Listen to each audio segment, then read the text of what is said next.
చాలాసార్లు ఈ వాక్యం చదివాను, కానీ ఎప్పుడు నేను దీని మీద చెప్పలేదు. ఇది ఈ నెల మీకు వాగ్దానంగా నా దేవుడు ఇస్తున్నాడు. మీకు ఇర్మియా గ్రంథం 15వ అధ్యాయం 21వ వాక్యాన్ని మనం చదువుకుందామండి. దుష్టుల చేతిలో నుండి మోనెట్లో కూడా వచ్చేది పెట్టరా. దుష్టుల చేతుల్లో నుండి నిన్ను విడిపించదను. గట్టిగా చప్పట్లు కొట్టండి. ఇలాగే కొడతారా? హుషారుగా చప్పట్లు కొట్టారు. చీట్లు పెట్టమంటారు. చేతులు పైకి బిగ్గరగా ఒకసారి వెళ్ళి చెప్దాం హల్లెలూయా. బిగ్గరగా చెప్దాం హల్లెలూయా. దుష్టుల చేతుల్లో నుండి నేను నిన్ను విడిపించదను. ఆమెను చెప్పండి. ప్రక్కన ఇంకొక మాట కూడా ఉంటుంది. బలత్కారుల చేతుల్లో నుండి నిన్ను విమోచించేదను. అందరూ ఒకసారి ఆమెను చెప్తారా? బిగ్గరగా ఒకసారి వెళ్ళి చెప్దాం హల్లెలూయా. చెప్పాలి కొంచెం గట్టిగా హల్లెలూయా. ఇర్మియా గ్రంథం 15వ అధ్యాయం 21వ వాక్యం. దాన్ని నోట్ చేసి పెట్టుకోండి. సెప్టెంబర్ నెల, ఆగస్ట్ అయిపోయింది, సెప్టెంబర్ నెల. వాస్తవానికి ఈరోజు సాయంత్రం వాగ్దానం కూడికి ఉండాలి, కానీ మొదటి రోజు కనుక తొలి రోజు ప్రభు సముఖంలో గడపడానికి మీరంతా వచ్చారు. కూర్చోబెట్టండి అమ్మా. సారా సిస్టర్ గారు జాగ్రత్తగా కూర్చోబెట్టు వాళ్ళందరినీ.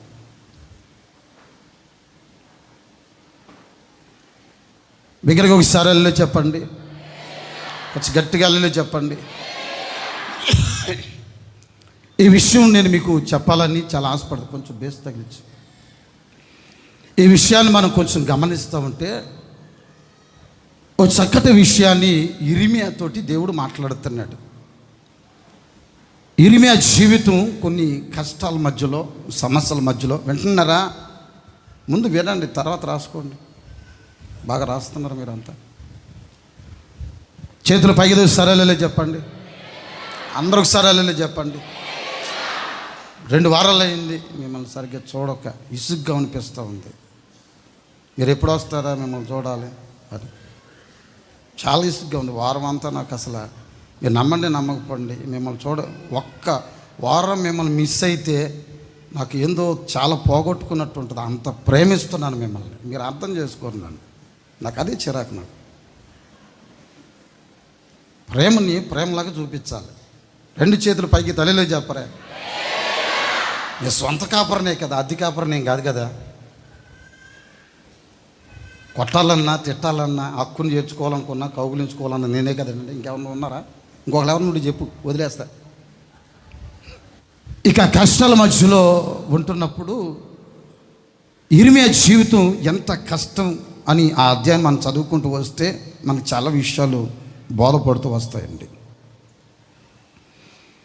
19వ వాక్యం ఒకసారి మనం చదువుదాం. కాబట్టి యెహోవా ఇలాగూ సెలవిచ్చుచున్నాడు, నీవు నా తట్టు తిరిగిన ఎడల నీవు నా సన్నిధిని నిలుచున్నట్లు నేను నిన్ను తిరిగి రప్పింతును. ఏవి నీచములో ఏవి ఘనములో నీవు గుర్తుపట్టిన ఎడల నీవు నా నోటి వలె ఉందువు. వారు నీ తట్టునకు తిరగవలెను గాని నీవు వారి తట్టునకు తిరగకూడదు. అప్పుడు నిన్ను ఈ ప్రజలను పడగొట్టజాలని ఇత్తడి ప్రాకారముగాను నేను నిన్ను నియమించదను. నిన్ను రక్షించుటకును నిన్ను విడిపించుటకును నేను నీకు తోడయుందును గనుక వారు నీ మీద యుద్ధము చేయుదురు గాని నిన్ను జయింపకపోదురని యెహోవా సెలవిచ్చుచున్నాడు. దుష్టుల చేతిలో నుండి నిన్ను విడిపించదను. అంతే. ఒకసారి ఆమెను చెప్పండి కొంచెం గట్టిగా. నీవు కొన్ని పరిస్థితులను బట్టి మనుషుల వైపు తిరుగుతున్నావు. ఇర్మియా ఒక జనాంగాన్ని, ఒక జాతిని పోల్చి చెప్తున్నాడు ఈ మాటని. నీవు వారి తట్టు తిరగకూడదు, నీవు నా తట్టు తిరిగితే నా సన్నిధిలో నిలిచుండేటట్లుగా నేను చేస్తాను. ఏవి నీచమైనవో, ఏవి ఘనమైనవో, ఏవి ఖ్యాతిగలినవో, ఏవి రమ్యమైనవో నీవు తెలుసుకోవాలి. నీవు అలా చేయగలిగితే కనుక ఎవరు పడగొట్ట జాలని ఒక ప్రాకారంగా, ఇత్తడి ప్రాకారంగా నేను నిన్ను చేయబోతున్నాను. ఆమెను చెప్పండి. గట్టిగా ఆమెను చెప్పుకోండి. ఇత్తడి ప్రాకారంగా చేస్తాను. అంతేకాదు, నీ మీదకి వాళ్ళు యుద్ధానికి వస్తారు. అయితే నీ మీద ఎంత మాత్రం విజయము జాలరు. ఎందుకో తెలిసిన, నేను నీకు తోడై ఉన్నాను గనుక దుష్టుల చేతిలోంచి విడిపించబోతున్నాను. కొట్టండి, చప్పలు కొట్టండి, కొంచెం గట్టిగా చేతులు పైగా దూస్తారా చెప్పండి, కొంచెం గట్టిగా చెప్పండి. దుష్టుల చేతుల్లో నుంచి దేవుడు మనల్ని విడిపించాలనుకుంటున్నాడంట. మనం ఆరాధిస్తున్న దేవుడు మనల్ని దుష్టుల చేతులకి అప్పగించేవాడు చెప్పండి కాదు. మనం ఆరాధిస్తున్న దేవుల్లో ఒక ప్రత్యేకత ఉంది, ఒక ఆశీర్వాదం ఉంది. అలాంటి ఆశీర్వాదాన్ని అనుభవించడానికి నా దేవుని బిడ్డలారా మీరు ఈ స్థలానికి వచ్చారు. ఏ దుష్టుల చేతిలో, ఏ బలత్కారుల చేతిలో మీరు పడుతున్నారు నాకు తెలియదు. ఆ బలత్కారుల చేతుల్లో నుండి నా దేవుడు మిమ్మల్ని విడిపించాలని ఈ నెల కోరుకుంటున్నాడండి ఆయన.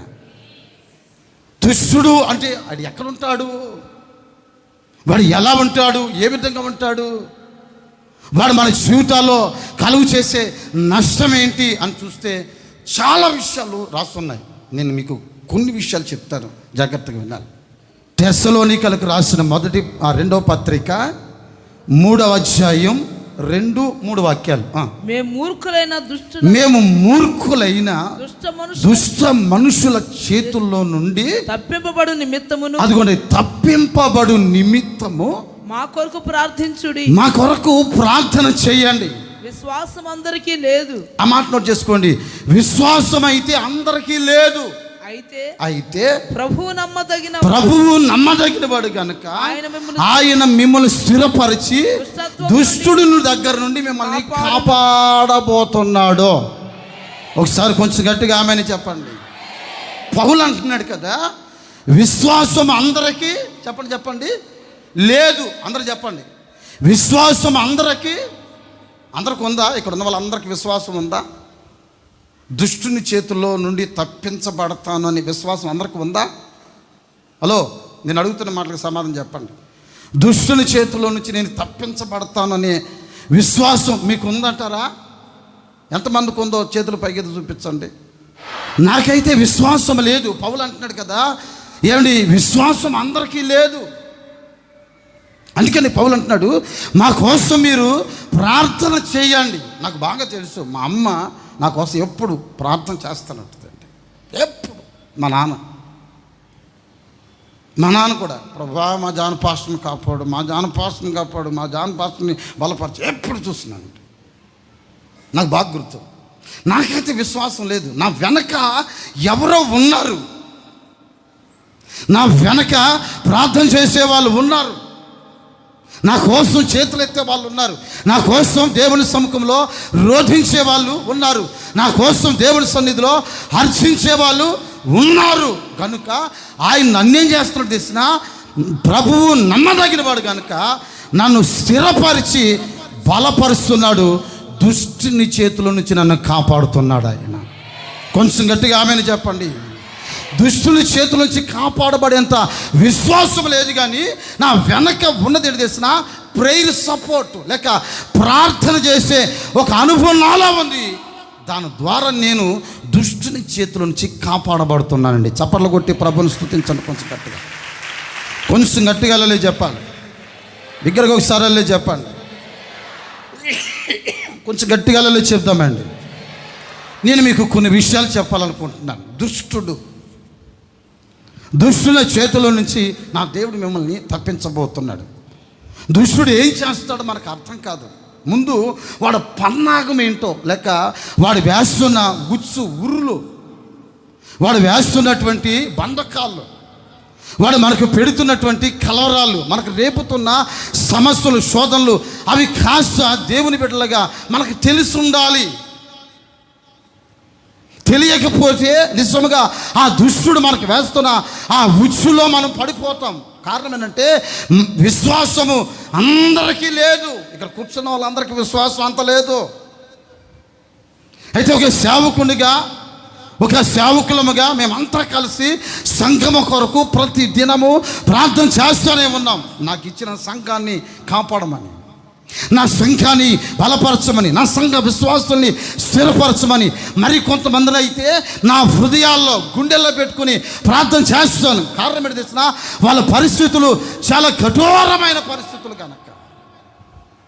ఇక పరిచయం చేసే వాళ్ళ గురించి, సేవకులు అంటుపెట్టుకొని కొనసాగించబడుతున్న కుటుంబాల కొరకు నేను ప్రార్థన చేస్తూ ఉంటా. కారణం ఏంటో నాకు తెలుసు, వారిలో విశ్వాసం అంత ఉండదు, కానీ ప్రార్థన ఒకటి ఉంది.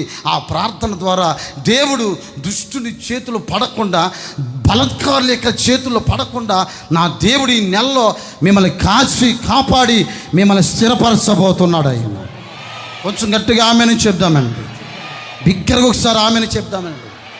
ఆయన దుష్టుల చేతుల నుంచి మిమ్మల్ని కాపాడాలి అని అనుకుంటున్నాడు. ఆయన ఎంతమంది విశ్వసిస్తున్నారు?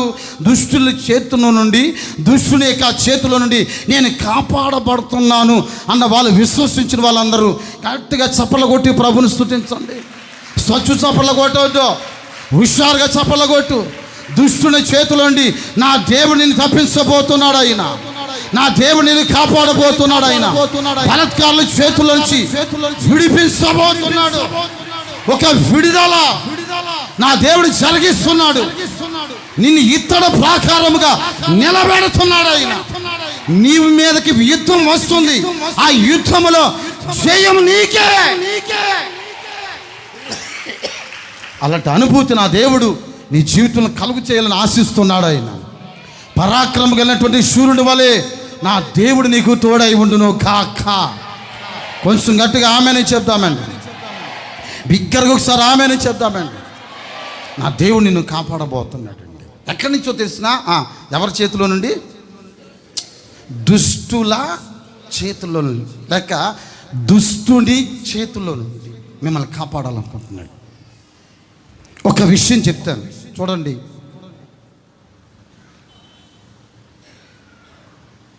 ఇర్మియా గ్రంథం 20వ అధ్యాయం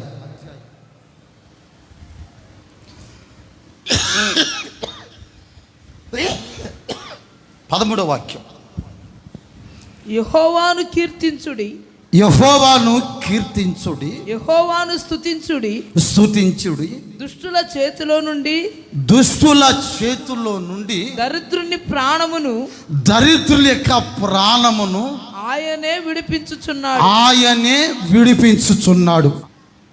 మనమంతా దరిద్రులం ఎందుకు అయ్యాం? మన నీతిమంతులమైతే, మన భక్తులమైతే. చేతులు పైకి బిగ్గరగా ఒకసారి చెప్పండి, గట్టిగా చెప్పండి. ఒకసారి అంటే చెప్పాలి, ఇంకోసారి చెప్పండి, అల్లు చెప్పండి. దరిద్రుల్ని కాపాడుతున్నాడు. కొంచెం జాగ్రత్తగా మీరు వినాలి నేను చెప్పే విషయాన్ని. దరిద్రుల్ని కాపాడటానికి గల కారణం ఏంటి? 2 రకాలైనటువంటి దరిద్రుల గురించి మీకు చెప్తానండి. 2 రకాలైనటువంటి దరిద్రులు, 2 రకాలైనటువంటి దరిద్రుల గురించి మీతో చెప్పాలి. చేతుల పైకి ఒకసారి చెప్పండి. దరిద్రుల్ని దేవుడు ఏమండి ఆ యొక్క దుష్టుల చేతుల నుంచి ఆయన కాపాడుతున్నాడు. దరిద్రులంటే ఎవరు? ఇంగ్లీష్ బైబిల్లో రాస్తున్న మాట ఏంటంటే పూర్ అని రాస్తుంది.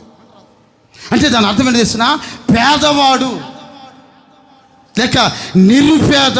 అతనికి ఏ ఆధారం లేదు. తన జీవితంలో ప్రతి కష్టాన్ని, ప్రతి నష్టాన్ని అనుభవిస్తున్నాడు. పూర్, నిరుపేద. తన జీవితంలో ఏంటి కష్టపడింది, శ్రమ పడనిదే ఆ రోజు అతనికి ఆహారము దొరకదు. అలాంటి దరిద్రుడు. బైబిల్లో దేవుని వాక్యం చెప్తూ వస్తుంది కదా, పూర్ లేక పేదవాడు. అలాంటి దరిద్రులకి నిస్సహాయపు స్థుతిగతుల మధ్యలో ఉంటున్న వారిని, ఏ పేదవాడైతే దుష్టుల యొక్క చేతిలో పడి నలిగిపోతున్నాడో ఆ దుష్టుల చేతిలో నుండి నా దేవుడు అదిగో ఇక్కడ కూర్చున్నటువంటి దరిద్రులందరినీ విడిపించబోతున్నాడు ఆయన. చేతుల పైకి ఒకసారి ఆమెను చెప్పండి. 2 రకాలైనటువంటి దరిద్రుల గురించి మీతో చెప్తాను. యాకోబు తన పత్రికలో ఒక మాట రాస్తాడు. 2వ అధ్యాయం 5వ వాక్యం, యాకోబు రాసిన పత్రికలో 2వ అధ్యాయం 5వ వాక్యంలో ఈ మాట రాస్తాడు, ప్రియ సహోదరులారా ఆలకించుడి, ఈ లోక విషయములో దరిద్రులైన వారిని విశ్వాసమందు భాగ్యవంతులు. ఆమెను చెప్పండి, కొంచెం గట్టిగా ఆమెను చెప్పండి. ఈ లోకం విషయంలో వాళ్ళు ఎలాంటి వారంట? హలో, ఈ లోకం విషయంలో వారు ఎలా కనబడుతున్నారంటే వారు దరిద్రులుగా కనపడుతున్నారు. చూడటానికి మీలో కొంతమంది ఎంత దరిద్రులా కనపడతారంటే అంత దరిద్రులా కనపడతారండి. నిజం. నేను మధ్యలోకి ఇంటికి వెళ్ళి ప్రార్థన చేస్తున్నాను. సమస్యలన్నీ చెప్పింది మహాతల్లి. కూర్చున్నాను, ఆ తల్లి చెప్పింది సమస్యలన్నీ. సరే ప్రార్థన చేద్దామని కళ్ళు మూసుకొని ప్రార్థన చేస్తుంటే నేను ప్రార్థన చేసే లోపు ఈ మనిషి నా ఎదురుగా లేదు. నేను సమస్యల కోసం ప్రార్థన చేసి, ప్రభువా జ్ఞాపకం చేసుకో, తల్లిని పరిశుద్ధపరచు నాయన ఎంత దరిద్రతను అనిపిస్తుంది, దరిద్రురాలు, ఇలాంటి దరిద్రురాల్ని నాయన మీరు జ్ఞాపకం చేసుకుని మీరు ఆశీర్వదించండి, ఈ దరిద్రతను తొలగించండి, పేదరికాన్ని తొలగించండి, భక్తితో నింపండి ప్రభువా, మీరు రాకడ కొరకు సిద్ధపరచు నాయన, మీరు రాకడలో రెక్కలు వచ్చిన పక్షిలాగా మేఘాల మీదకి ఎగిరిపోవాలి అని ఇంత ప్రార్థన చేస్తే, అంత ప్రార్థన చేసి ఆమెన్ అనేసరికి ఈ తల్లి కనపడలా. కూతురు ఉంది, పిల్లలు ఉన్నారు, ఈ తల్లి కనపడలా. నాకు వెంటనే అనుమానం వచ్చింది, రెక్కలు వచ్చిన పక్షిలాగా ఎగిరిపోయేటట్లు సహాయం చేయనైనా మీరు రాకళ్ళని చెప్పి అన్నాను కదా, కొంపదీసి ఏమైనా ఎగిరిపోయిందేమో అనుకున్నాను. ఎగిరిపోయిందేమో, ఈ మనిషి కనపడలేదు, ఎక్కడ పోయింది ఏంటా అని అనుకుంటే ఆ ముందుండంటుంటే ఆ ఇంట్లోకి పరిగెత్తుకుంటూ పోయి అక్కడికి వెళ్ళి ఒక 100 రూపాయలు అడుక్కొని నా దగ్గరికి వచ్చింది. ఎక్కడికి వెళ్ళామనంటే, అన్నయ్య నీకు కానుక పెట్టే అంత పరిస్థితులు మేము లేము కనుక ఆ ఇంట్లోకి వెళ్ళి డబ్బులు అడుక్కొని వచ్చాను అన్నయ్య, ఈ 100 రూపాయలు తీసుకోండి అన్నయ్య అనంత. ఎంత దరిద్రాలు! మీలో చాలామంది చూడటానికి ఎంత దరిద్రులై ఉంటారంటే, చూడటానికి అంత దరిద్రులుగా ఉంటారు. కానీ దేవుని వాక్యం అంటుందంటే, ఈ లోకం విషయంలో మీరు దరిద్రులుగా ఉంటున్నా విశ్వాసమును బట్టి లేక విశ్వాసమందు మీరు భాగ్యవంతులుగా మార్చబడ్డారంట. కొట్టండి చప్పట్లు, కొంచెం గట్టిగా చప్పట్లు కొట్టండి. తాను ప్రేమించి వాగ్దానం చేసినటువంటి రాజ్యానికి వారసులుగా మార్చాడు. దేవుడు చేసిన ఆ అనుభవం ఏంటో తెలిసిన, ఇలాంటి దరిద్రుల్ని విశ్వాసంతో బ్రతుకుతుంటే, విశ్వాస విషయంలో భాగ్యవంతులుగా ఎవరు మార్చబడ్డారో ఆ మార్చబడుతున్న ఈ దరిద్రుల్ని ఆయన ఏం చేస్తున్నాడంటే ఆయన రాజ్య వారసులుగా మారుస్తున్నాడండి. కొట్టండి చప్పట్లు, కొంచెం గట్టిగా చప్పట్లు కొట్టండి. చేతులు పైకి ఒకసారి చెప్పండి. నా ప్రియ సహోదరులారా, చూడటానికి ఎంత దరిద్రులు అంటే అంత దరిద్రులు. అయితే దేవుడు మిమ్మల్ని ప్రేమించాడు. దేవుడు మిమ్మల్ని ప్రేమించడమే కాదు, ఆ ప్రేమించిన ఆ దేవుడు మిమ్మల్ని ఏం చేస్తున్నాడంటే మిమ్మల్ని భాగ్యవంతులుగా మార్చి, ఏ భాగ్యవంతులు? ఆయన రాజ్యానికి చేర్చబడటానికి, ఆయన రాజ్యంలో నిలబడటానికి, ఆయన రాజ్యంలో ఆయనతో కూడా జీవించడానికి కావలసినంత బాధ్యతను నా దేవుడు మీకు కలుగు చేస్తున్నాడండి. ఆయన ఆమెనని చెప్పండి, గట్టిగా ఒకసారి ఆమెను చెప్పండి. ఇదిగో ఈ లోకం మట్టుకు మీరు చూడటానికి ఎంతో దరిద్రులుగా నిరుపేదలుగా కష్టం అనిపించే వాళ్ళుగా ఆ పూటే తెచ్చుకొని కొనసాగించే పరిస్థితులు మీకు ఉంటున్నప్పటికీ, అయితే ఈ లోకంలో దరిద్రులుగా బ్రతుకుతున్న విశ్వాసమును బట్టి మీరంతా ఎవరో తెలిసినా భాగ్యవంతులు. ఆమెను చెప్పండి కొంచెం గట్టిగా. చూడటానికి మీరు అలా అనిపిస్తారు అంతే. అమ్మో మీకున్న భాగ్యం మామూలు భాగ్యం కాదు. ఆమెను చెప్పండి. ఆహా నా ధన్యత, ఓహో నా భాగ్యము, ఏమని వివరింతును.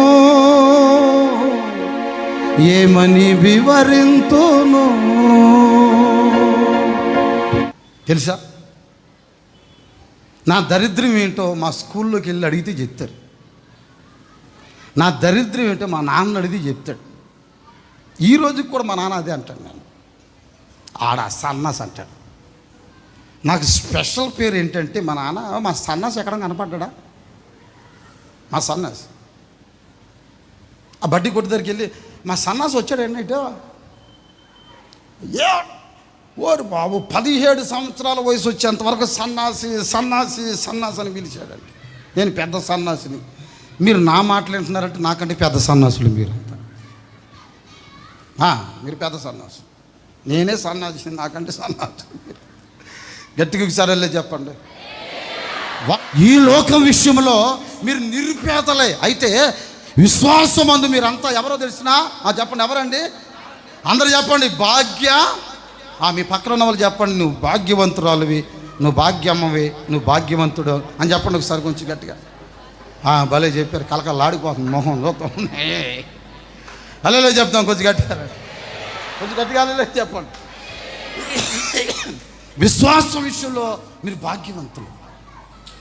నిజం, మీకున్నటువంటి పరిశుద్ధత వేరు, మీలో ఉన్న విశ్వాసం వేరు, మీకున్న ప్రార్థన జీవితం వేరు.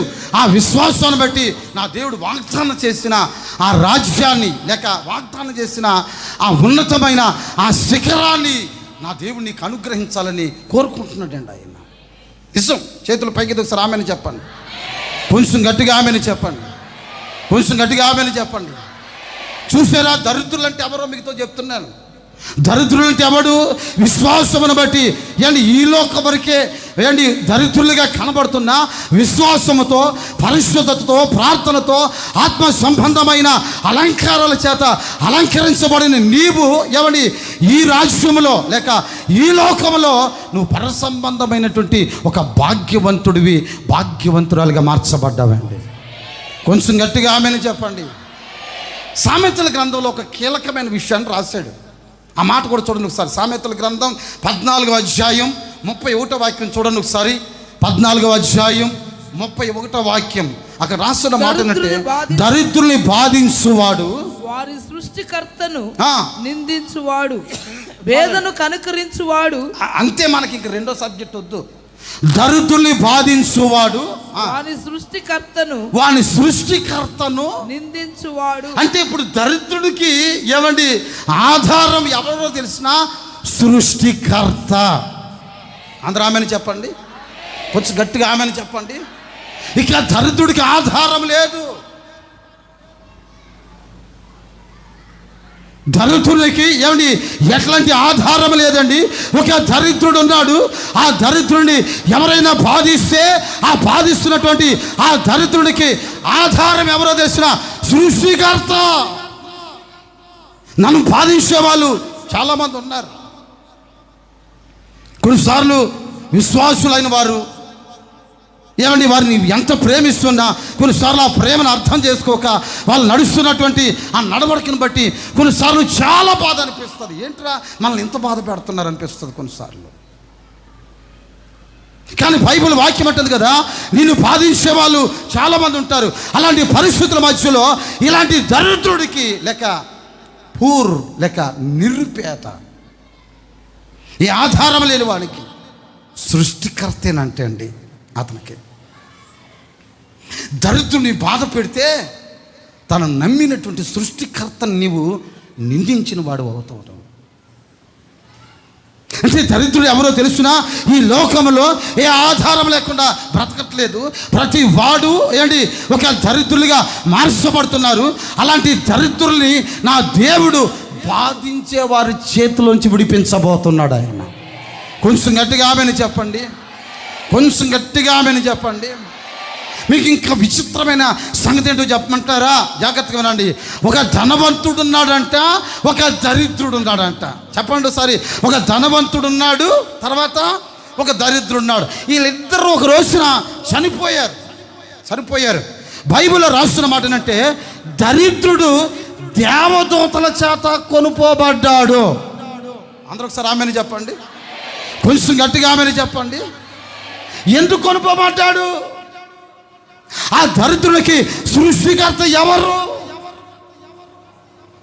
ఆ దరిద్రునికి సృష్టికర్త ప్రభు అయిన యేసు. ఆరాధిస్తున్నాడు, దరిద్రతను అనుభవిస్తున్నాడు, ఆరాధిస్తున్నాడు, పేదరికను అనుభవిస్తున్నాడు, ఆరాధిస్తున్నాడు, రోగాన్ని అనుభవిస్తున్నాడు, ఆరాధిస్తున్నాడు, కుక్కలు వచ్చి ఆయన శరీరాన్ని ఏమండి నాకుతున్నాయి. అలాంటి పరిస్థితులు వచ్చినప్పటికీ కూడా జాగ్రత్తగా వినాలి. అలాంటి కష్టమైన పరిస్థితులు వచ్చినప్పటికీ కూడా ఆయన సృష్టికర్తని విడిచిపెట్టలేదు. చనిపోయారు. ధనవంతుడేమో సాతాను వచ్చి వాడిని తీసుకుని వెళ్ళింది. దరిద్రుడు చనిపోయాడు. సృష్టికర్త దేవదూతలను పంపించి ఆ దరిద్రుడిని నా దగ్గర తీసుకురమ్మని దేవదూతలను పంపించాడండి. మీరు నమ్మట్లేదు, లేకపోతే మీలో చాలామందికి ఉద్యమం ఉండేది. నేను సస్తే గ్యారంటీకి దేవదూతలు వస్తాయి. గట్టిగా ఒకసారి జాన్ అన్న రాలేదని బాధపడొద్దు. నేను చెప్తున్నాను, జాయ్ అక్క రాలేదు, అక్క మమ్మల్ని చాలా ప్రేమిస్తుంది, అక్క రాలేదని బాధపడొద్దు. మిమ్మల్ని తీసుకెళ్ళేది ఎవరో? ఏయ్ చెప్పు, ఎవరో? ఇక మాతో మీకేం పని? ఒకసారి ఆమెను చెప్పండి. మాతో మీకు ఏదో ఫార్మాలిటీ కొరకు వస్తాంలేండి, ఫార్మాలిటీ కొరకు వస్తాం. నువ్వు మా సంఘానికి వచ్చిన పాపానికి వస్తా, మా దుంప దించుతున్నావు కదా అందుకని వస్తాం, పెడుతున్నావు కదా పంగనామాలు మాకు వస్తాం. దేవదూతలు వచ్చి తీసుకువెళ్ళకపోతే నా పేరే మార్చుకుంటాను. నేను చెప్తున్నాను, చూసుకో. మోషేని దేవుడు దేవదూతల చేత తీసుకుని వెళ్ళిపోయినట్టు బైబిల్ చెప్తుంది. ఇక్కడ కూర్చున్న వాళ్ళు కొంతమంది ఉన్నారు, వారు తమ సృష్టికర్తని ఆరాధిస్తున్నారు కనుక ఒక రోజు వాళ్ళ మరణ పర్యాంతరం నా దేవుడు పరిశుద్ధ దేవదూతలతో తీసుకుని వెళ్ళబోతున్నాడు. విశ్వాసంతో అనిపించండి, ఇది భూమి మీద జరగాలి. విశ్వాసపు నేత్రాలతో మీరు చూడండి. నా దేవుడు దరిద్రుల్ని ఆయన ఏమండి బంధకాల మధ్యలో లేక సాతాను ఉచ్చుల మధ్యలో దుష్టుల చేతిలో ఆయన పడనేవాడు. ధనవంతుడు పడ్డాడే, సాతాను చేతిలో అలా పడనేవాడు. మరణములో కూడా నా దేవుడు దరిద్రుల్ని కాపాడును గాక. కొంచెం గట్టిగా ఆమెను చెప్పండి. వీడెవడై అంటే మొదటి రకపు దరిద్రుడు అనమాట. నేను చెప్పినప్పుడు దరిద్రుడు ఉన్నాడే, అతను ఏ దరిద్రుడు తెచ్చినా మొదటి రకం, ఫస్ట్ క్వాలిటీ దరిద్రుడు. ఏ క్వాలిటీ అండి? ఫస్ట్ క్వాలిటీ దరిద్రుడు. విశ్వాసమందు భాగ్యవంతుడైన దరిద్రుడు. ఎవరినైనా అతను బాధిస్తుంటే ప్రార్థన చేసుకుని సృష్టికర్తను ఆరాధిస్తున్నాడే, అలాంటి దరిద్రుడు. సృష్టికర్త మీద ఆధారపడిన దరిద్రుడు. ఎలాంటి దరిద్రుడు అంటే చచ్చిన తర్వాత దేవదూతల చేత కొనుపోబడే చెప్పండి దరిద్రుడు. ఇతను ఫస్ట్ క్వాలిటీ దరిద్రుడు అండి. ఇక సెకండ్ క్వాలిటీ దరిద్రుడు ఎవరంటే సామెతల గ్రంథంలో 10వ అధ్యాయం 4వ వాక్యం 1, 23వ అధ్యాయం 21వ వాక్యం 1. ఈ 2 వాక్యాలు చూడండి ఒకసారమ్మా. బద్ధకముగా పనిచేసేవాడు దరిద్రుడగును. ఈడు సెకండ్ క్వాలిటీ దరిద్రుడు. ఏ క్వాలిటీ దరిద్రుడు అండి? వీడు ఎందుకు దరిద్రుడయ్యాడు? తినటానికి తిండి లేకుండా, తలకి కొబ్బరి నూనె లేకుండా, ఒంటికి సబ్బు లేకుండా, కంపు కొట్టుకుంటా, కుటుంబం అంతా దరిద్రం అనిపించుకుంటా, ఏమండి ఇంటి నిండా కోడిపియ్యే, ఇల్లు శుభ్రంగా ఊడ్చుకోడు, కంపు, శుభ్రత ఉండదు, మంచిగా బ్రతకాలని ఉండదు, ఏంటి సంపాదించుకొని పిల్లలకి కూర్చుకోవాలని ఉండదు. పిల్లలు వయసుకు వస్తున్న పిల్లలకి మనం ఎలాగ వారికి భవిష్యత్తు చూపించాలని ఆ జ్ఞానం, విచక్షణ జ్ఞానం అతనికి కనపడదు. ఇలాంటి వాడు ఎందుకయ్యా ఈ దరిద్రతను అనిపిస్తున్నాడంటే బైబిల్లో రాస్తున్న మాట, వాడు బద్ధకముగా చేస్తాడంట పని. ఎలా చేస్తాడండి? హలో, తల్లబైకి చెప్పండి, ఎలా చేస్తాడండి? బద్ధకం.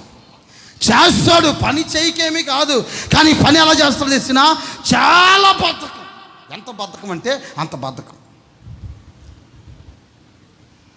మనం ఏదైనా ఒక పని చేస్తే ఆ పని శుభ్రత కనబడాలి. ఒక బట్టలు ఉతికామంటే ఆ బట్టలు ఉతుకుతున్న దాంట్లో శుభ్రత కనబడాలి. ఒక అంట్లు కడుగుతున్నామంటే ఆ కడుగుతున్న పాత్రలో శుభ్రత కనబడాలి. ఎప్పుడైతే బద్ధకంగా చేస్తామో మరలా ఆ పాత్రలు మనం కడుక్కోవాలి. ఏ రోజైతే బద్ధకముగా మనం ఉతుకుతామో ఆ బట్టలు తిరిగి మరలా ఉతుక్కోవాలి. బద్ధకముగా మనం ఏ పని చేసినా అందులో మనకి కనబడవలసిన నాణ్యత కనబడదు. మనుషులు రోజున దరిద్రులుగా మార్చబడటానికి, దరిద్రతను అనుభవించడానికి గల కారణం ఏంటంటే చేతులు కష్టార్జితములో లేక చేతి పనిలో వారు ఎలా చేస్తున్నారంటే బద్ధకస్తులు. నాకు తెలిసిన ఒక బేల్దారి మేస్త్రి ఉన్నాడు ఇక్కడ మన సంఘంలో. ఒక పని ఒప్పుకుంటాడు, నేను పేరు చెప్పనులేండి, మళ్ళీ బాధపడతాడు ఆయన. ఆయనకు పరువు ప్రతిష్టతలు ఎక్కువ. ఆయన గారిని ఏమని అన్నామనుకోండి, మూతంతా పెగ తీసుకుని మాట్లాడతారు. అసలు మాట్లాడకపోతే ఏమందరు ఇట్లాంటి కోన చేసి గొట్టంగాను చాలామంది చూసాను అనుకుంటాను నేను. అల్లెలే చెప్తాను కొంచెం గట్టిగా అల్లెలే చెప్పండి. మాట్లాడకపోతే ఏమైంది అనుకుంటానండి. ఏమండి, పని ఒప్పుకుంటాడు.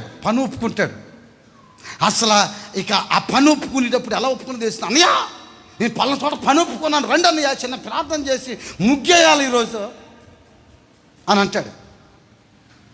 రాకపోతేనేమో అలుగుతాడు.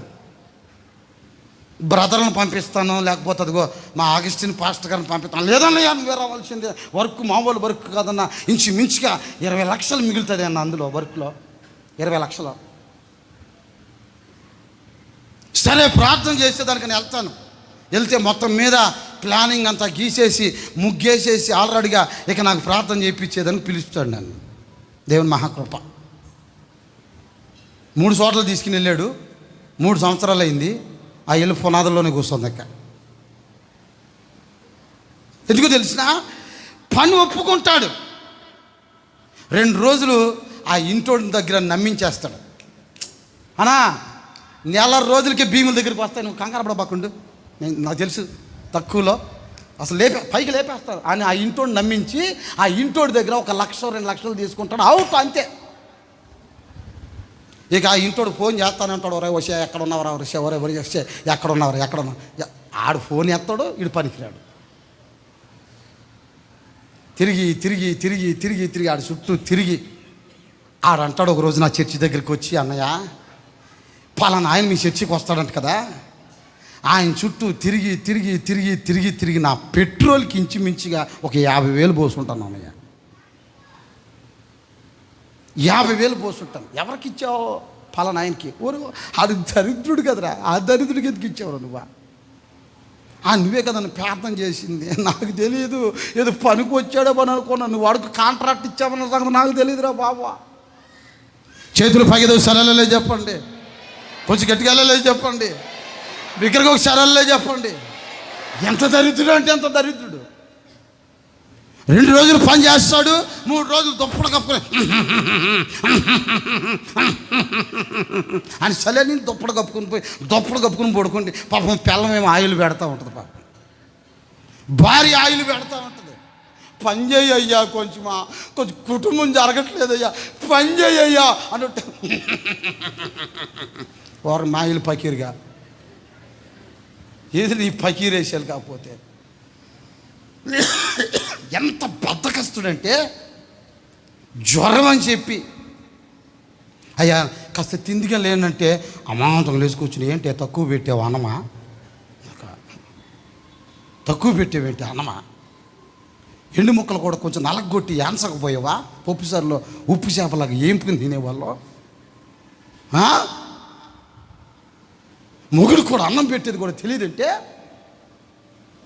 నేను చేసుకున్న పాపానికైనా నా జీవితం ఇట్లాగా అయిపోయింది అని దాన్ని పట్టుకుని చెడబెడ దిట్టి ఎంతమంది తింటాడండి, ఎంతమ్మ దరిద్రుడు. బద్ధకం, కష్టపడ్డం, శ్రమపడ్డం. ఒక పనిలో జాయిన్ అయ్యామంటే ఆ పని బాగా నేర్చుకుని ఆ పని నేను ఎందుకు స్థిరపరచుకోకూడదు? ఒక కష్టం, ఒక విలువని నేను తెలుసుకుని నేను భవిష్యత్తులో ముందుకు రావాలని ఆ ధైర్యం ఈ రోజున దేవుని బిడ్డలుగా మనకి ఎందుకు కరువు అయిపోయిందంటారు? బద్ధకస్తులు.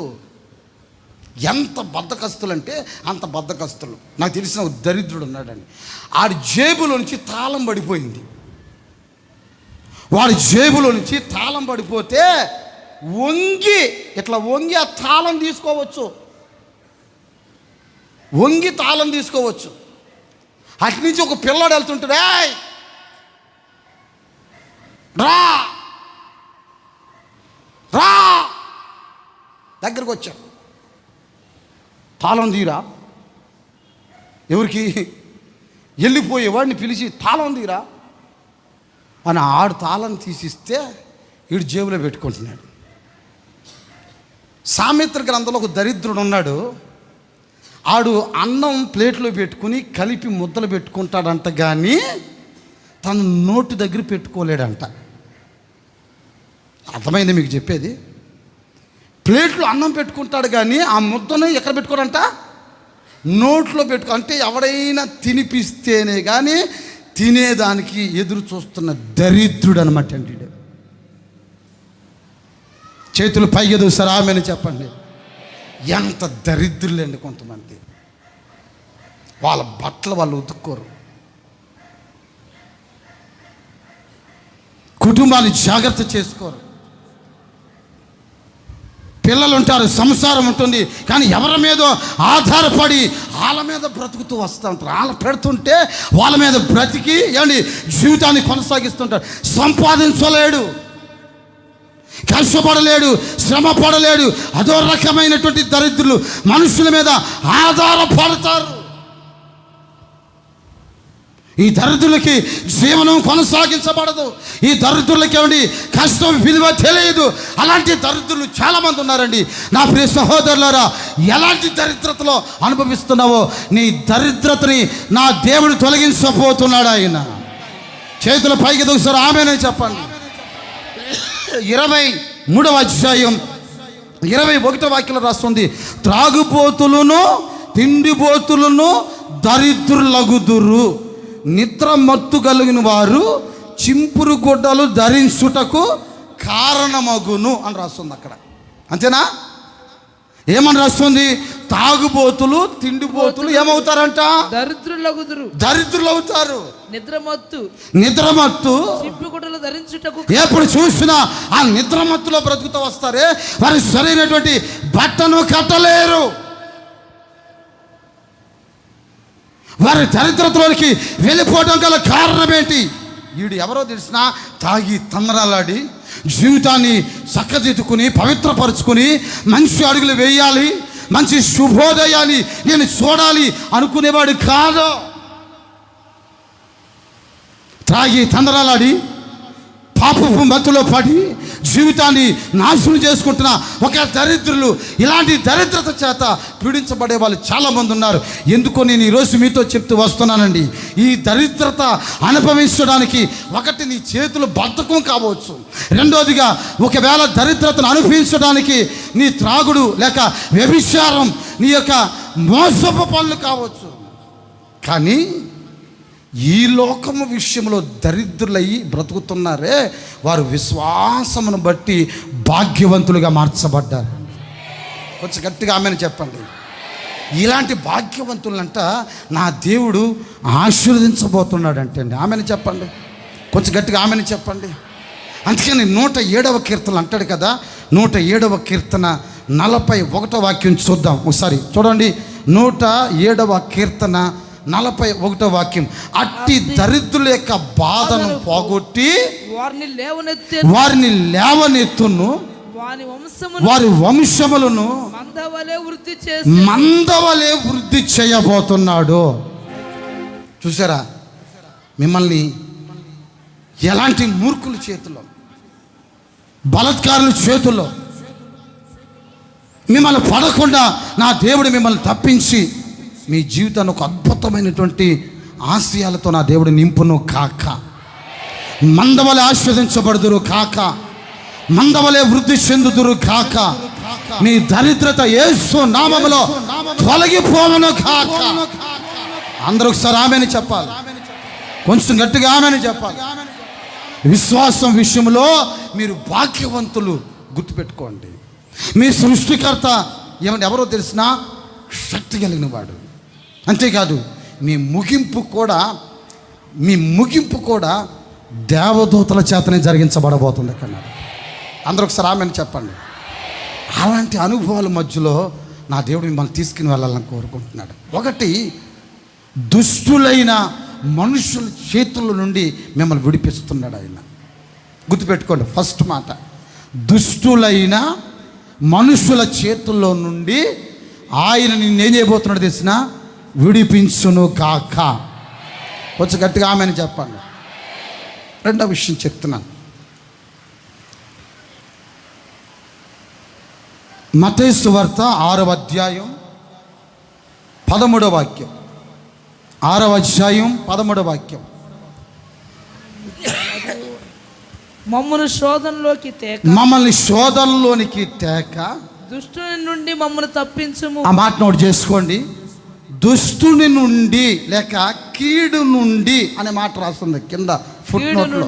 కీడు నుండి మమ్మును తప్పించుము. అందరూ ఒకసారి ఆమెను చెప్పండి, కొంచెం గట్టిగా ఆమెను చెప్పండి.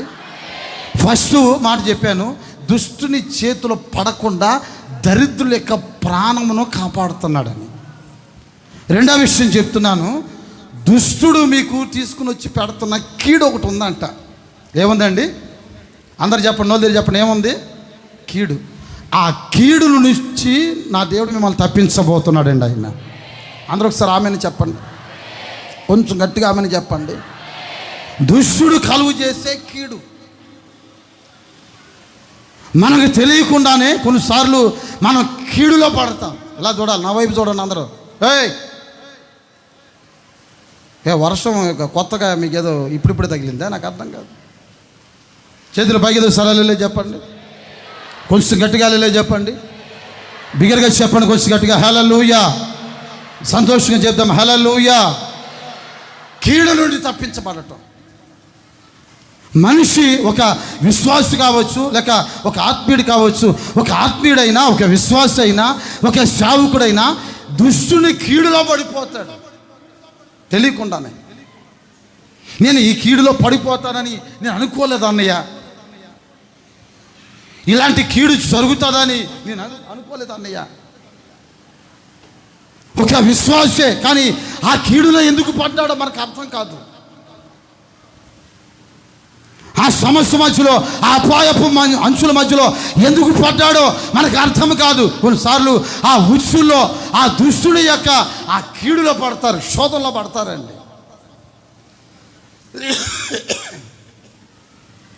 మిమ్మల్ని శోధనలోనికి తీసుకొచ్చే కీడు,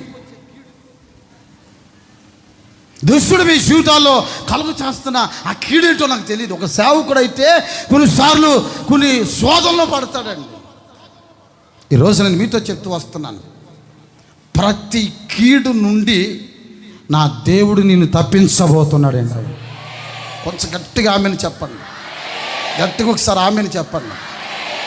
కొంతమంది వాళ్ళ ఇళ్ళల్లో ఉండటానికి దాన్ని కీడుగా భావిస్తారు. అన్న ఈ ఇంట్లో మేము ఉంటుంటే ఇల్లంతా మాకు కీడులాగా ఉందన్న. అందుకని వాళ్ళ సొంత ఇల్లే, ఆ సొంత ఇంట్లో వాళ్ళు ఉండరు, వాళ్ళు నివసించరు, దాన్ని అద్దెకిచ్చి వీళ్ళు బయటికి వెళ్ళిపోతారు.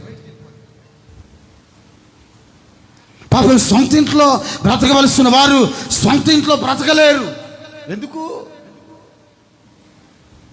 అన్యాయం చేసి, అక్రమాలు చేసి, వడ్డీ వ్యాపారాలు చేసి, బలాత్కారంగా డబ్బు గుంజి కట్టిన ఇల్లు కనుక ఆ ఇంట్లో కీడు ఏలుబడి చేస్తుంది.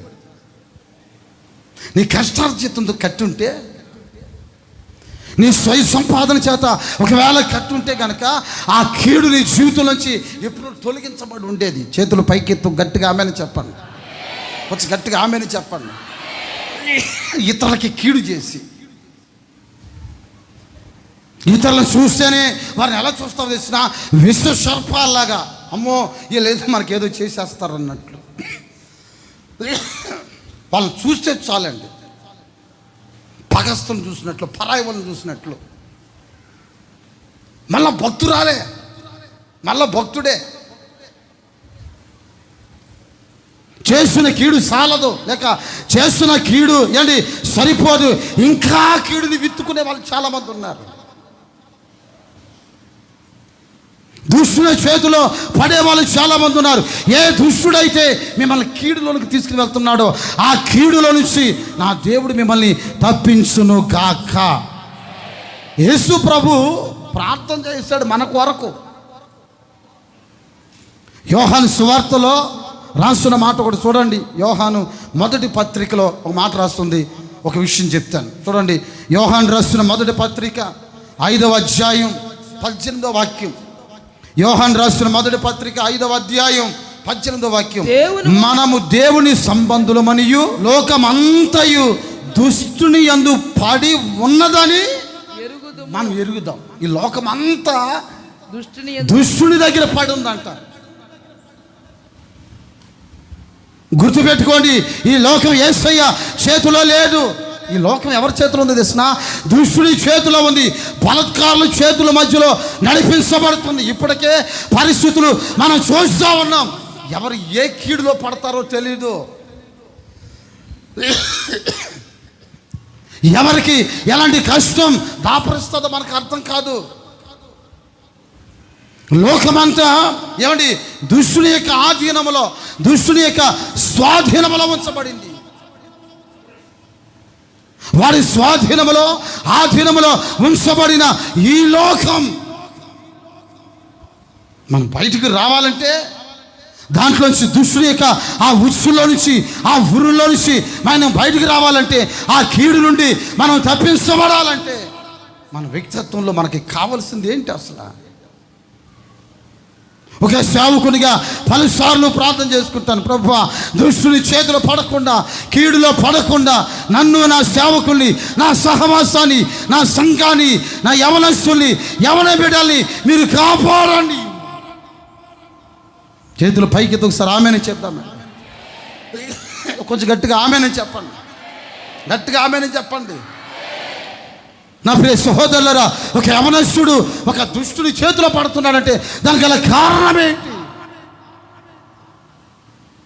యోసేపు చరిత్ర మనకి బాగా తెలుసు.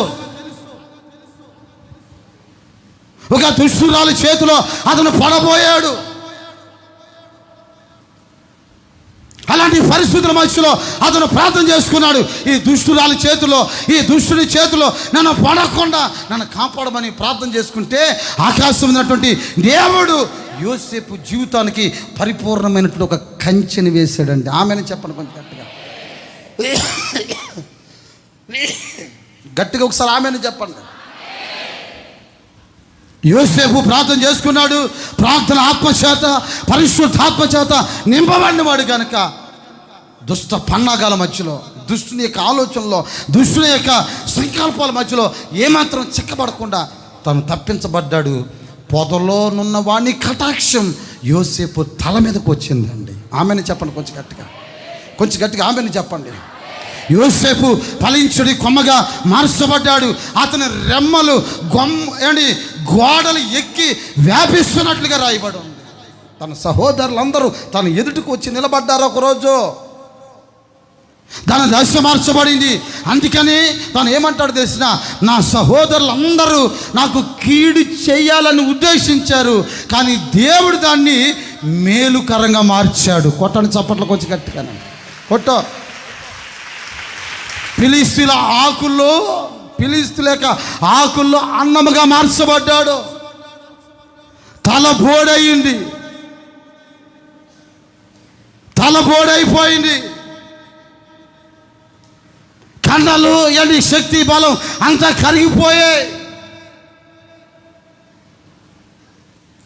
పరిస్థితుల మధ్యలో నుంచి ఎలా విర్రచిమ్ముకుని పైకి లేవాలని అనుకున్నాడు, కానీ లేవలేని ఒక స్థితిలో కీడులో పడ్డాడు.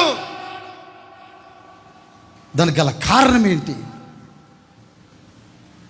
శోధన వస్తున్నప్పుడు ఆ శోధనని ఎలా జయించాలో, శోధన వస్తున్నప్పుడు ఎలా తప్పించబడాలో, శోధన వస్తున్నప్పుడు ఇది దుష్టుడు వేస్తున్న ఒక శోధన, ఇందులో నుంచి నేను ఎలా విడుదల పొందాలో ఒక విశ్వాసగా నీకు అర్థమై ఉండాలి. అన్య దేవతకి ఒక ప్రతిష్ఠింపబడిన వాడు, ఒక రోషము కలిగిన వాడు, చరిత్రను మార్చగలిగిన వాడు, చరిత్ర తిప్పగలిగిన వాడు, చరిత్రకి సవాలుగా నిలబడగలిగిన వాడు ఎందుకు దాగోని దేవతకి మార్చబడ్డాడు తెలుసా? యేసు ప్రభు అంటున్నాడు కదా, నీవు నాకు అప్పగించిన వారిని కాపాడమని నేను ప్రార్థన చేస్తున్నాను. కాపాడమని అంటే ఈ లోకం నుండి పైకి తీసుకుని వెళ్ళమని కాదు ప్రభువా. వీళ్ళని కాపాడమని ఎందుకు ప్రార్థన చేస్తున్నానంటే దుష్టుని చేతిలో పడకుండా ఉండేటట్లుగా కాపాడండి, కీడు నుండి వీళ్ళని తప్పించండి. ఆమెను చెప్పండి, కొంచెం గట్టిగా ఆమెను చెప్పండి, కొంచెం గట్టిగా ఆమెను చెప్పండి. యోహాను రాసిన సువార్త 17వ అధ్యాయం 15వ వాక్యం చూడండి ఒకసారి. 17వ అధ్యాయం 15వ వాక్యం. నీవు లోకములో నుండి వారిని తీసుకుపోమ్మని నేను ప్రార్థించడం లేదు, కానీ ఈ లోకం నుంచి పరలోకాన్ని తీసుకుపోమని నేను చేయట్లేదు. దుష్టుని నుండి వారిని కాపాడమని ప్రార్థించున్నాను. ఎక్కడి నుంచి అంట? దుష్టుని నుండి. ఆ కింద ఫుట్ నోట్లో రాసిన మాట దేంట్లో నుంచి? కీడు నుండి. కీడు, దుష్టుడు పెట్టే కీడు, ఆ కీడు నుండి నిన్ను కాపాడమని ప్రార్థన చేస్తున్నాను. ఆమెను చెప్పండి, గట్టిగా ఆమెను చెప్పండి. మొదట మాట చెప్పాను, దుష్టుని చేతిలో నుంచి నేను కాపాడబోతున్నాడు. రెండవ విషయం, దుష్టుడు నీకు తలపెట్టే కీడు నుండి నిన్ను కాపాడబోతున్నాడు. కొంతమంది అనవసరంగా కీడులో పడతారు పోయి.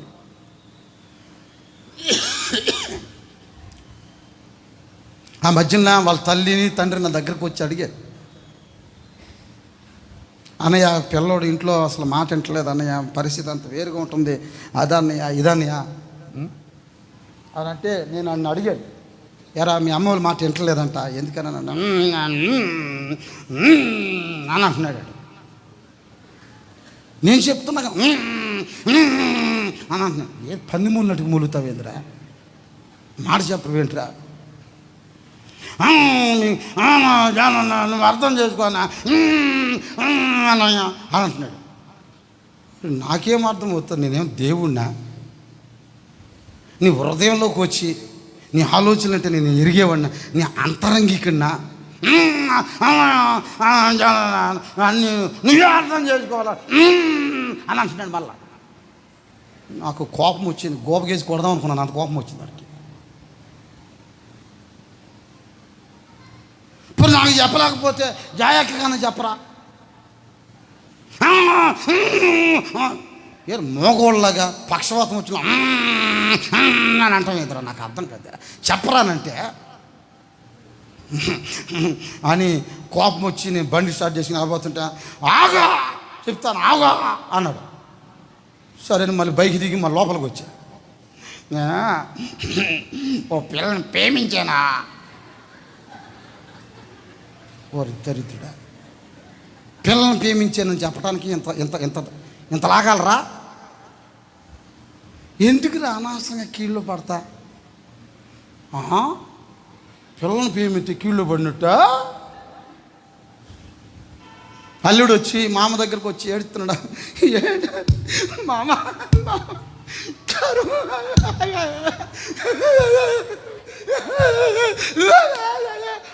అంటూ వచ్చి అల్లులే చెప్పండి, కొంచెం గట్టిగా అల్లులే చెప్పండి, ఏమైంది అల్లుడా అన్నట్టు.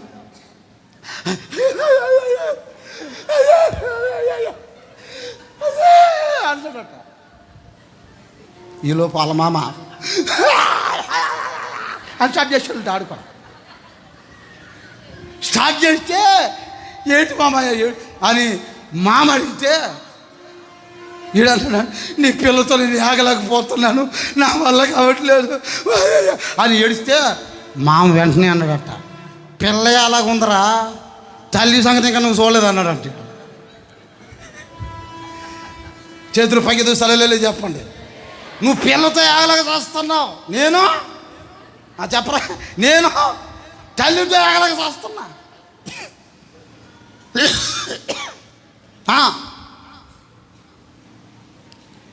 ఎవడికి ఉండే సమస్య వాడికి ఉంది.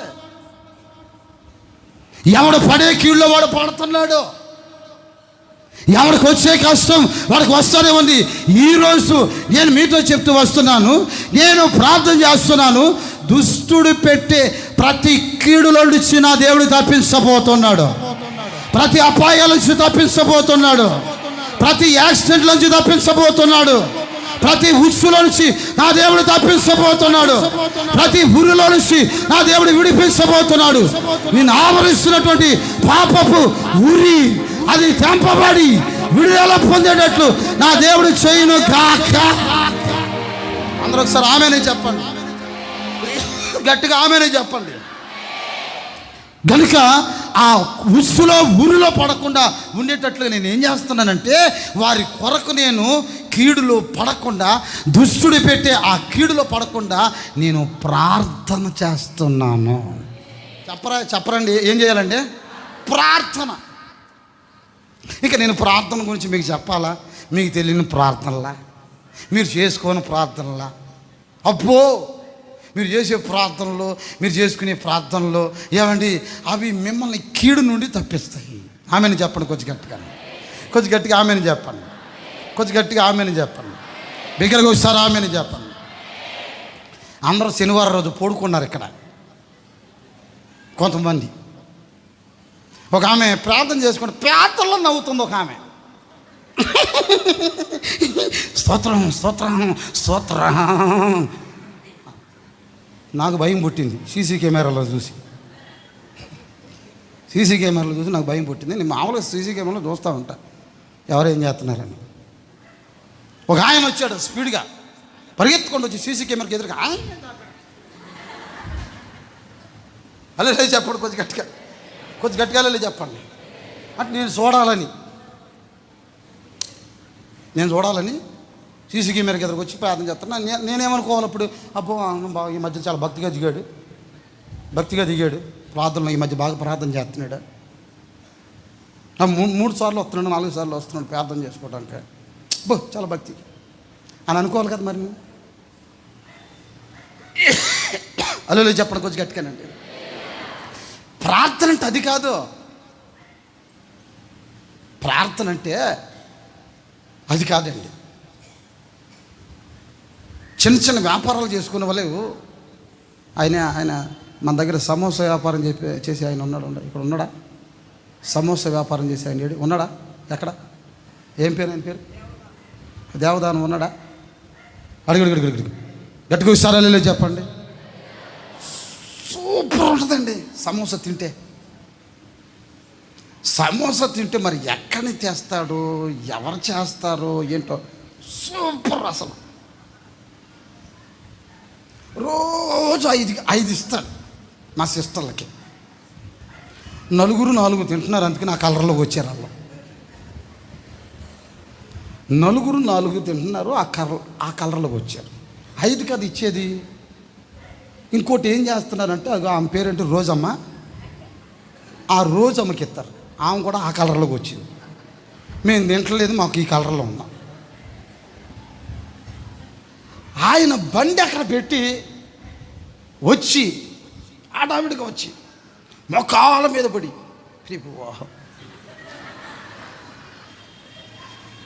ఇలాగే ప్రభువా నా సమోసాలు బండి ఓం భీం అయిపోయిందంతే ప్రార్థన. సాయంత్రం 4 గంటలకి మళ్ళీ తోపుడు బండి పెట్టుకుని ఇటు వస్తాడు ఆయన.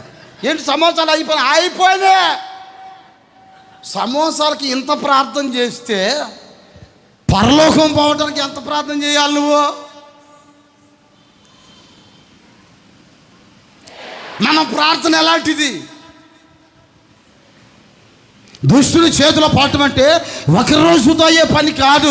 నీవు ఏమండి విశ్వాస జీవితాన్ని ఆరంభించావు. ఇప్పటి నుంచి ప్రభు వచ్చేంత వరకు దుష్టుని చేతిలో పడకుండా నా దేవుడు నిన్ను ఆపగలిగిన ఆయుధం ఏదైనా ఉందంటే అది ప్రార్థన.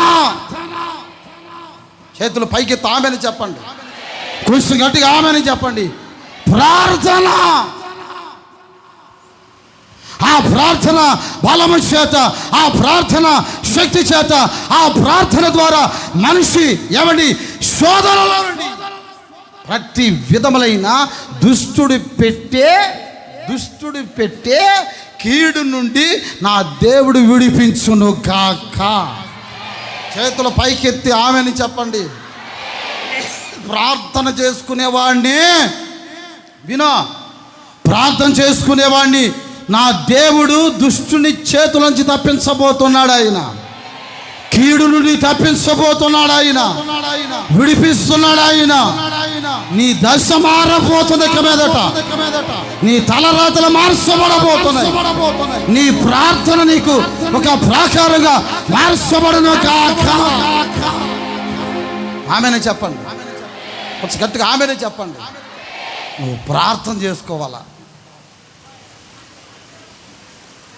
ఏదో కొద్దిసేపు ప్రార్థన చేసుకొని అమాంతంగా చిన్న ప్రార్థన నువ్వు మోకరించి ప్రార్థన చేస్తున్నా, ఆ ప్రార్థన ఏ రోజైనా లేచి మళ్ళా మరి ఎంతసేపు ప్రార్థన, నీ టైం చూసుకున్నావా? సిగ్గు అనిపిస్తుంది కొన్నిసార్లు సిగ్గు అనిపిస్తుంది. నువ్వు చేసుకునే ప్రార్థన అసలు నేను ఎన్ని నిమిషాలు చేశాను ప్రార్థన? ఒక అమ్మాయి ఎగ్జామ్స్కి వెళ్ళాలంటే ఎంతసేపు ప్రార్థన చేసుకోవాలి? ఒక సేవకునిగా ఇంత ఉపదేశాలు చెప్పాలంటే ఎంత ప్రిపేర్ అయ్యి, ఎంత ప్రార్థన చేసుకుని, ఎంత దేవుని యొక్క కృపను పొందుకోవాలో నాకు తెలుసు. నా ఛార్జింగ్ అయిపోతుంటే నాకు అర్థమవుతుంది.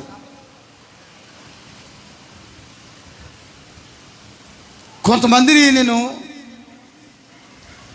వాళ్ళ పైవేషాన్ని చూడను, కానీ వాళ్ళు ఉన్నటువంటి ఆత్మీయతను గుర్తుపడతాను. ఆత్మీయత చాలా సుకుమారంగా, చాలా పరిశుద్ధంగా కనబడుతుంది. వాళ్ళకి దేవునితో ఉన్నటువంటి అటాచ్మెంట్ అట్లాంటిది. దేవునితో కలిసి ఉన్నటువంటి ఆ సంబంధం అలాంటిది.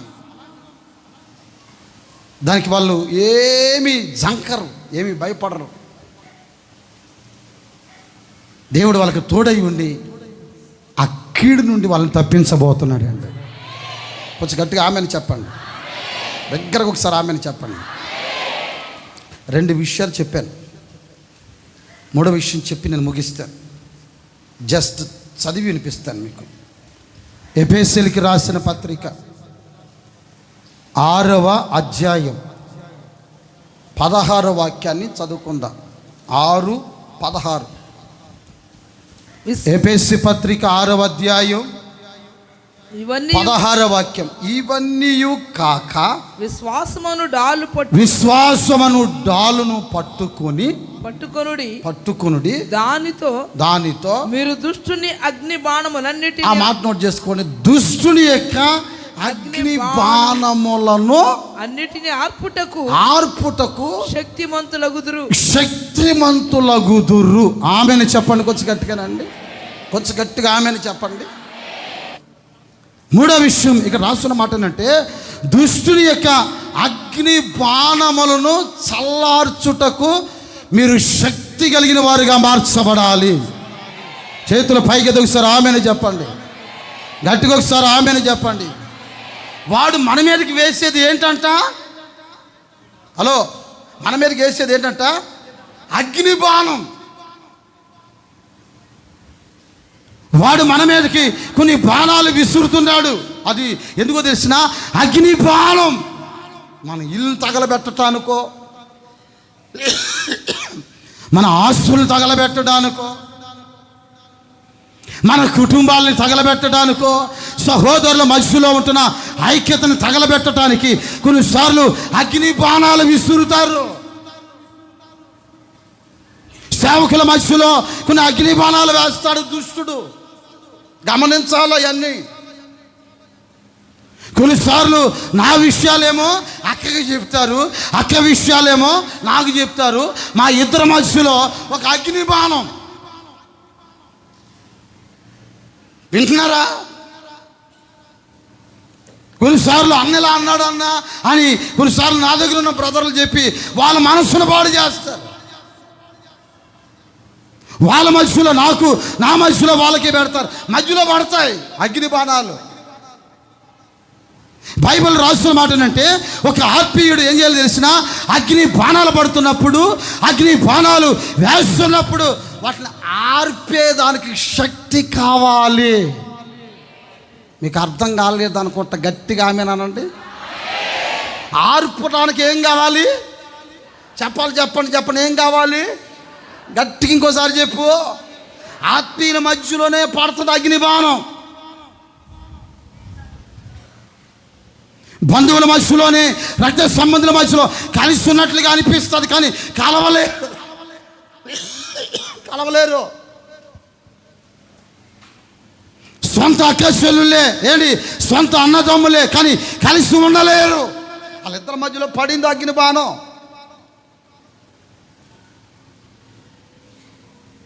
అత్త కోళ్ళ మధ్యలో అగ్ని బాణాలు పడ్డాయి కనుక అత్త కోడలు కలిసి ఉండలేరు. ఒకే ఆత్మీయత, ఒకే కుటుంబం, ఒకే కులం, ఒకే జాతి ప్రజలే అయినప్పటికీ వాళ్ళిద్దరి మధ్యలో అగ్ని బాణాలు పడ్డాయి. స్వదాగా తగలబెట్టుకునే వాళ్ళు కొందరైతే, కొన్ని సాతాను గురి చూసి విసిరే బాణాలు కొన్ని.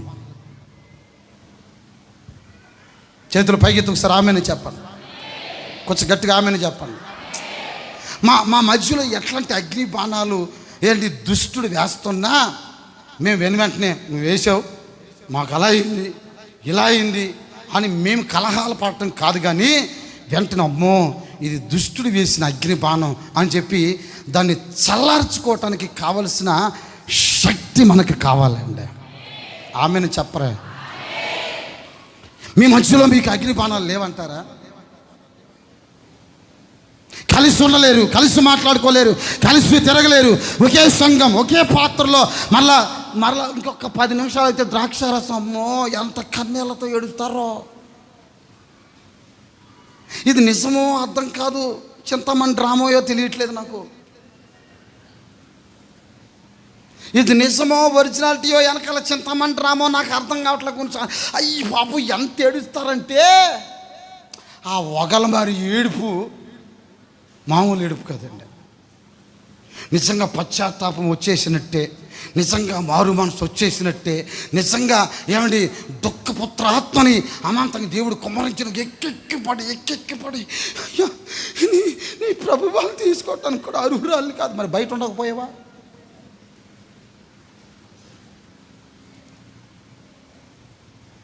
గట్టిగా వెళ్ళలే చెప్పండి, దగ్గరకు సరళే చెప్పండి. కలిసి ఉండలేవు, కలిసి మాట్లాడుకోలేవు. మూతులు మాత్రం వచ్చింది చూడవే అని మూతులు తిప్పుకోమంటే మాత్రం మూతులు తిప్పుకుంటూ ఉంటాడు. నేను కూడా బాగా తిప్పుతాను మూతులు. నువ్వు తిప్పినప్పుడు మేము తిప్పితే ఏమైందంట? అలా చెప్పండి. నొసలతో ఎక్కిరించటం, రెప్పలాగా వేసుకోవటం, రెప్పలో. నేను ఆ మధ్యన ఎక్కడో ఏదో ఒక వీధి కూటంలో వాక్యం చెప్తుంటే నాకు పిచ్చడం వచ్చింది. వాక్యంలో ఏదో వాక్యం చెప్తుంటే రెప్పలాగా వేసుకుంటున్నారు ఇద్దరు, లంబు జంబులు. ఇది లంబు, అది జంబు, రెప్పలాగా వేసుకుంటున్నారు ఇట్లాగా. నాకు అప్పుడు అనిపించింది, ఒరి పడే ఏటు పడతానేముందో పక్కన.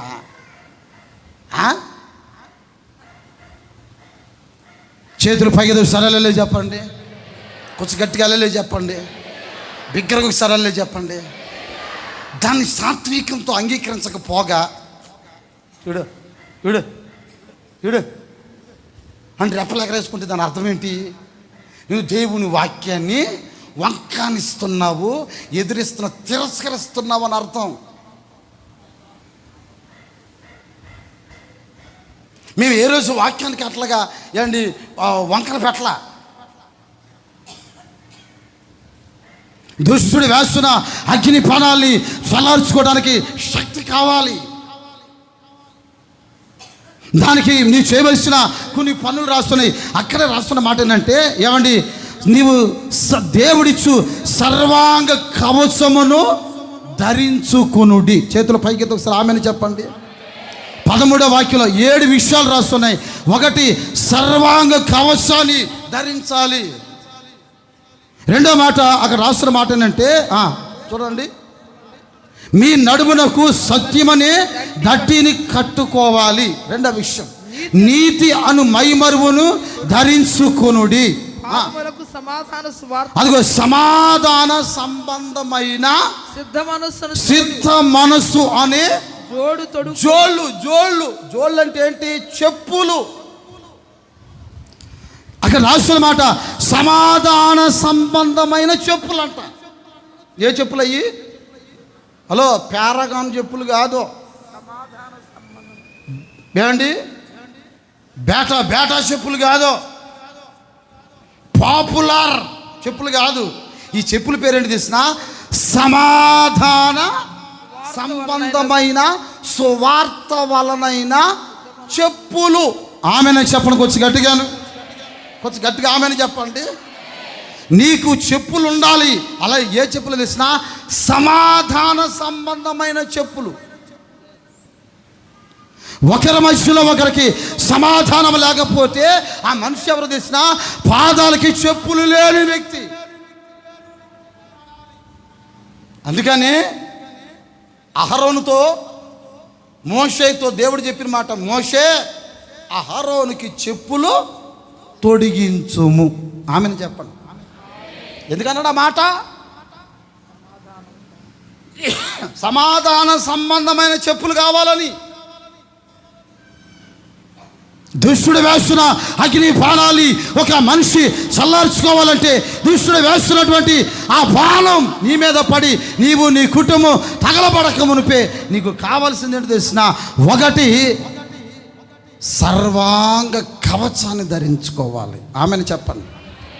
పై నుంచి క్రింద వరకు సర్వాంగ కవచం.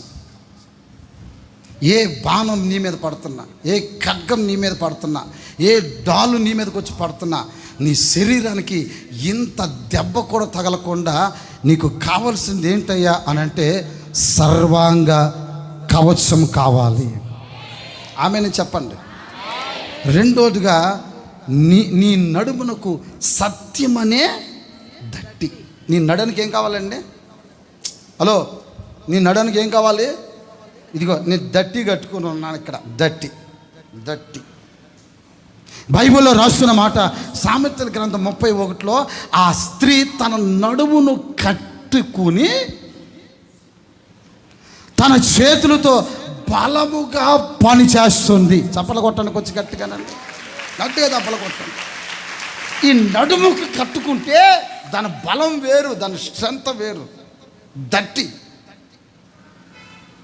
యుద్ధంలో ఎలాంటి వాళ్ళ ఎగరాలి, ఎలాంటి వాళ్ళ సాధనం చేయాలి, కత్తిని తిప్పాలి, దట్టి జారిపోకూడదు. చేతుల పైకి దోస్తారా లే చెప్పండి, కొంచెం గట్టిగా లే చెప్పండి. ఒలింపిక్స్ అని గేమ్స్ స్టార్ట్ అయ్యాయి. ఆ ఒలింపిక్స్లో ఏమండి పాల్గొనే వాళ్ళకి కొన్ని డ్రెస్సులు ఇస్తారు. అవి ఎలాంటి డ్రెస్సులో తెలిసినా అది రన్నింగ్ కానివ్వండి, స్కిప్పింగ్ కానివ్వండి, జంపింగ్ కానివ్వండి, ఇంకొకటి కానివ్వండి, వాళ్ళు వాడుతున్న డ్రెస్సు వాళ్ళ ఒంటి మీద నుంచి ఇంత కూడా జారకుండా ఉండేటట్లు దట్టితో కడతారు దాన్ని. చేతులు పైకెత్తు సలామని చెప్పండి. ఏమండి రన్నింగ్లో ఉన్నవాడు పరిగెత్తుతా మాటగా లాక్కుంటున్నాడు అనుకోవాడు, ఇంక గెలిచినట్టు ఇంక వాడు. ఇంకా చేతులు పైకెత్తు సలాలే చెప్పండి. అక్క ప్లేట్ పట్టుకుని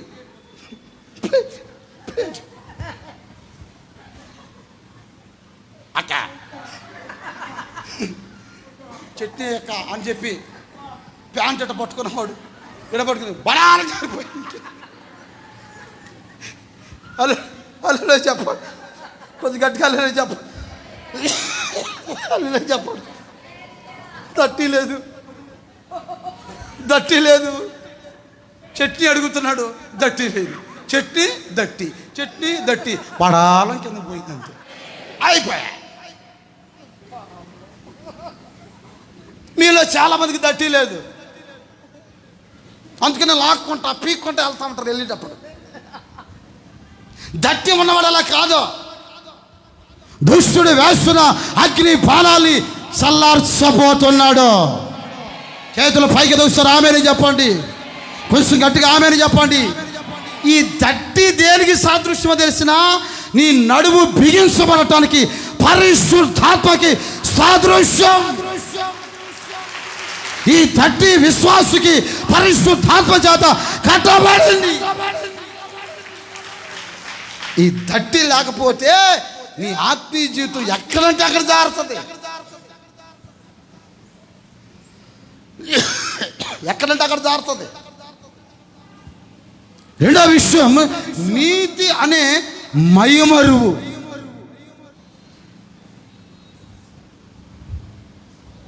యేసు ప్రభు చెప్పిన మాటలు అదే. నీతి అనే మైమరువు నువ్వు ధరించుకోవాలరా బాబు, ఇంకా పటిష్టంగా కనబడటానికి.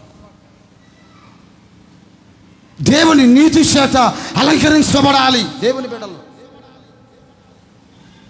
దుష్టుడు బాణం వేస్తున్నాడంటే అది నీ ఛాతీ మీద పడి నీ వస్త్రాలను చీల్చకుండా ఉండటానికి ఆ మైమరు చేత కప్పబడాలి. చేతులు పైకి దూస్తారు, ఆమెని చెప్పండి. కొంచెం గట్టిగా ఆమెని చెప్పండి. కొంచెం గట్టిగా ఆమెని చెప్పండి. ఒక సైనికుని చూస్తే మనకు అర్థమవుతుంది నీతిని మైమరు అంటే ఏంటో. చేతులు పైకి ఎత్తి గట్టిగా ఒకసారి అల్లు చేద్దామా. పాదానికేమో సిద్ధ మనస్సు, సమాధాన సంబంధమైన సిద్ధ మనస్సు అనే చెప్పులు. తలకేమో రక్షణ స్థిరస్థానము. తలకేం కావాలి? రక్షణ స్థిరస్థానము. చేతిలోనేమో విశ్వాసమనే డాలు. ఇవియుగాక దేవుని వాక్యమును ఆత్మ ఖడ్గాని ధరించాలి. ఆమెను చెప్పండి కొంచెం గట్టిగానండి. ఈ 7 ఉన్నప్పుడే దుష్టుని యొక్క అగ్ని బాణాలని చల్లార్చబోతున్నావు నువ్వు. అందరూ మోకరించండి, ప్రార్థన చేసుకుందాం.